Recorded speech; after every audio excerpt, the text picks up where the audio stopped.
हमें नाम का हो आश्रय, जो चाहे सो हो। जो व्यक्ति भगवान के नाम का एकांतिक आश्रय लेता है वह इस बात पे विचार नहीं करता है कि उसमें क्या होगा।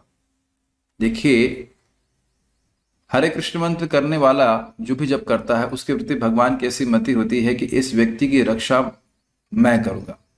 लेकिन अब भगवान कैसे रक्षा करेंगे ये भक्त नहीं जानता है। चाहे भगवान नरक में भेजे, चाहे स्वर्ग में भेजे, चाहे कहीं भी भेजे, मेरा एकमात्र कर्तव्य है, मेरा एकमात्र काम है भगवान के नामों का उच्चारण करना। वैसे देखिए, भक्त को कभी नरक जाना नहीं होता है, लेकिन भक्त की भावना होती है कि चाहे मुझसे अपराध हो, चाहे कुछ भी हो, एकमात्र भगवान का नाम ही मेरा आश्रय है और मैं नाम को करना कभी नहीं छोड़ूंगा। चाहे मुझसे अपराध होते हो या कुछ भी होते हैं, उससे कोई मतलब नहीं। तो ये मेरे एकमात्र आश्रय हैं, यही मेरे सर्वोच्च पूज्य विग्रह हैं और यही मेरे एकमात्र शरण है। दूसरी बात यह है कि इसी को भक्ति ठाकुर जी कहते हैं, सुखे दुखे भूलो नाको, वदने हरि नाम करे। सुख में दुख में भूलो नहीं और मुख से भगवान का नाम उच्चारण करो, हरे कृष्णा ऐसे करके बोलो। दूसरी बहुत महत्वपूर्ण बात है कि भक्तों को, हम सभी लोगों को अभ्यास से नहीं डरना चाहिए। देखिए, एक भक्त थे, वो कहते थे कि मैं प्रभु जी 32 माला जप करता हूं और भगवान के प्रति मेरा कोई भाव जागृत नहीं हुआ।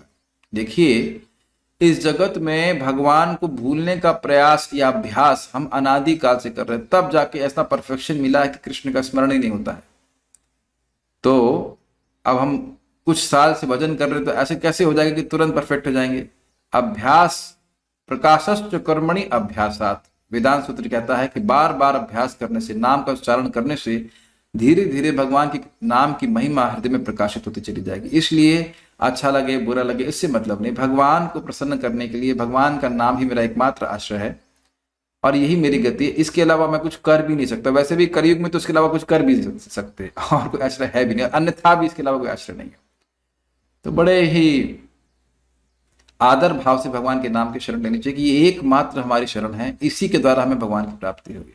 वस्तुतः बात मैं ये कहना चाह रहा था कि अगर कोई सोचे कि हरिनाम से श्रेष्ठ कोई औषधि है मेरे हृदय को शुद्ध करने की, तो नहीं है। यही एकमात्र औषधि है जिसके द्वारा मेरा हृदय शुद्ध हो सकता है, इससे श्रेष्ठ कोई औषधि नहीं है। अब इसमें भी कोई इससे फास्ट है तो इससे फास्ट कोई प्रोसेस नहीं है। इसीलिए इस अर्थ में कहा जा रहा था कि हरिनाम ही मेरे हृदय को शुद्ध करने का एकमात्र आश्रय है। ओके।